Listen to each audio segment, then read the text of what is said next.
Natchitoches to MP217. Need you en route to 2096 Highway 478. During the evening of January 13th at approximately 6:30 p.m., I was working traffic on I-49 just south of Natchitoches. I got off at 6 o'clock that evening. We were actually planning on having steaks that night. Just headed home like any other night. We were actually grilling steaks because my mom, it's my mom's birthday. At 6 o'clock, he calls and he's like, "Hey, do you need anything else for the barbecue?" Reference to a signal 20, it's going to be a truck versus a tree. Unsure if there's any entrapments, injuries. NRMC is en route. The Sheriff's Office 911 Center advised of a traffic crash on Waterwell Road, or Louisiana 478, involving a single vehicle accident with injuries. As I arrived on the scene, I noticed a yellow Ford pickup truck that appeared to be wrapped around a utility pole. The scene of this pickup truck around that pole, what I thought to be, was not a utility pole, it was actually a pine tree. I'm actually going down Highway 1 bypass and I see these state troopers and cops flying by with all their lights on and heading towards the interstate. And I mean, nobody thinks about it. It's going to be their, their family or anything. So I gave the Sheriff's Office what we call a windshield report. That's giving dispatch the information you see before you exit your unit, just from inside your unit. I'm to 97. They're going to require extrication to get him out. Natchitoches called EMS over there and tell him he's going to have head injuries also, if they want to put life there on standby. While looking at that crash scene, I was thinking to myself, there is no way that anybody could survive this crash. Well, I was heading home like normal, hit our roads, coming down the road, and I hit a right-hand corner. Too sharp. There was actually a pothole on the inside of that right-hand corner. My front right tire dipped into that pothole because I hit the corner too sharp. It caused the back end of the truck to spin around, and I did a 180, and I went off to the right side of the road. When I'm told, I hit a culvert. I rolled at least once. I just keep on going, and I get off the interstate, and my mom's in her car behind me. Well, I get off the interstate, and there's two state troopers blocking the interstate. 16, if you'll set something up there by the interstate, because it's going to take a while to get him out of here. 6103, it's 300. Could you let me know if they need a heavy rescue? Well, we're going to need everything we can get right now. And I'm rolling in the air, and I came at a downward angle on a tree on my driver's side door. The pickup truck was literally wrapped around the pine tree. I got home and I was kind of like, I pulled in the driveway and I don't see a truck. I was like, what's going on? I was like, why isn't he here? Okay, the ambulance is en route to your location. People. I think Fire Districts 4, Fire Districts 5, Life Air Helicopter, State Police, Record Services all responded to the scene.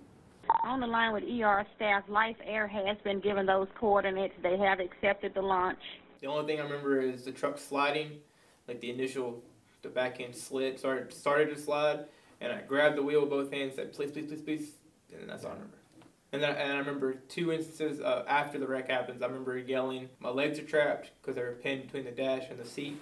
And I remember yelling again, "I'm bleeding," because I had a big gash in the back of my head, and I could feel the blood running down the back of my neck. And so I yelled, "I'm bleeding." Other units were able to block off the highway for the helicopter to land. 16 Natchitoches, Life Air is approaching for landing. So we're still trying to work to get him out. It took approximately 45 minutes to extricate the driver from the pickup truck. He did have his seatbelt on.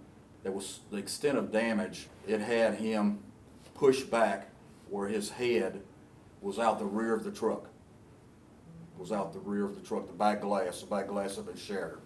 I recall his girlfriend arriving on the scene that night. She was just hysterical, wondering what the extent of injuries were. And as soon as I pulled up on the site, I was still on the phone with his brother, and I just started crying. I just broke down, and I seen his truck, and it was the worst. It was the worst sight you could see. I mean, you wouldn't want anybody, any of your family, any of your friends, nobody in that situation. Fire district personnel, along with several volunteers, there were probably 30 to 40 people on scene that day that worked diligently for those 45 minutes to free him from the wreckage. I fractured my hip on my left hip on the inside. I fractured that. I fractured my right foot I fractured my right hand, and I had a gash in the back of my head, probably about that long. They were telling me I could go see him, but I couldn't really see him. All I could, see was his feet because he was already in the back of the ambulance. But I don't think I could have handled it standing there for 30, 45 minutes waiting for him to get cut out of the truck because they cut his truck into like 3 pieces. In the trauma unit en route through LZ. Life areas in there. I spent 7 days in the hospital at Shreveport. So I had 2 surgeries in that 1 week period. I had a total of 140 staples between my head and my arm. The state police worked the traffic crash, but preliminary information during the crash investigation that night revealed that driver distraction may have caused him to leave the roadway to the right, travel through a ditch, go airborne, and then impact the pine tree. I felt too comfortable, overconfident on a really bad road. You have the chance of hurting yourself, but you don't only hurt yourself, you hurt your family, you hurt your friends if something happens to you, but more importantly, if something happens to another family, like if you so happen to kill somebody else's child, or you have to think about it at some point in your life. Whenever you're picking up your phone, you're not thinking about that other person that you might hurt. You're thinking about, what's the next best song that's going to be playing, or what's so-and-so doing. And after observing this crash that night, I am almost positive that if Zachary wasn't wearing his seatbelt that night, he probably would have been killed in that crash. Victor Jones, Sheriff of Natchitoches Parish. I've been sheriff now for 17 years, been in law enforcement for a total of 40 years. And over the years that I've been in law enforcement, I've had occasion to work and be around plenty of accidents, and so many of them that was senseless deaths. I call them senseless deaths because if they had only been wearing their seatbelt, they would have lived. Young drivers need to remember that traffic crashes or injuries that are received from crashes or fatalities, they have an impact. It impacts several people. It impacts their families, their friends. It impacts the whole community when a young person is killed in a traffic crash. Throughout my 26 years in the DA's office, I've seen everything. Distracted driving, impaired driving, which certainly includes driving under the influence of alcohol or narcotics, marijuana, synthetic marijuana. All those things can lead to grave results. Seatbelts used to be one of our biggest things. Now, what's coming along now is these cell phones, the texting and all. That's becoming a big problem now. I've seen quite a number of deaths from people driving while they were impaired, being either the person that died while the person that was impaired and had an accident or crash and died, as well as they killed an innocent person. And these type things, they affect not only the person involved, but they affect the families. Somebody could be placed in jail, somebody could be seriously injured or killed. Graduation month, and of course we try to do a lot of things to kind of make them aware with especially our seniors. They're all getting out of school now, graduation, seniors, and drinking and driving is another problem that we have. Of course, most seniors now, they're underage to be drinking anyhow, because you should be 21 to be consuming alcohol, but we know that they do, and we're going to be out enforcing it, looking for them.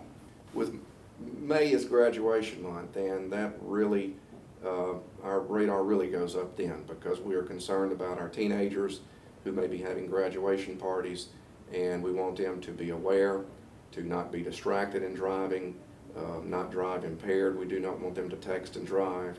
We want them to drive at safe speeds, and we ask the parents to be vigilant and be aware of what their children are doing, going to parties and that sort of thing, because there's nothing worse than at this time of the year to have a child lose his or her life during graduation time. I hope that everybody celebrates their graduation and the big accomplishment of graduating high school and going on to the next step of their life very responsibly. We don't want to have any fatalities this time of the year or any time of the year. That's why we will continue working closely with the Natchitoches Parish Sheriff's Department to keep our children safe and our parish safe. When you're driving, pay attention to the road. Don't drink and drive. don't drive distracted, and drive carefully, and always wear your seatbelt.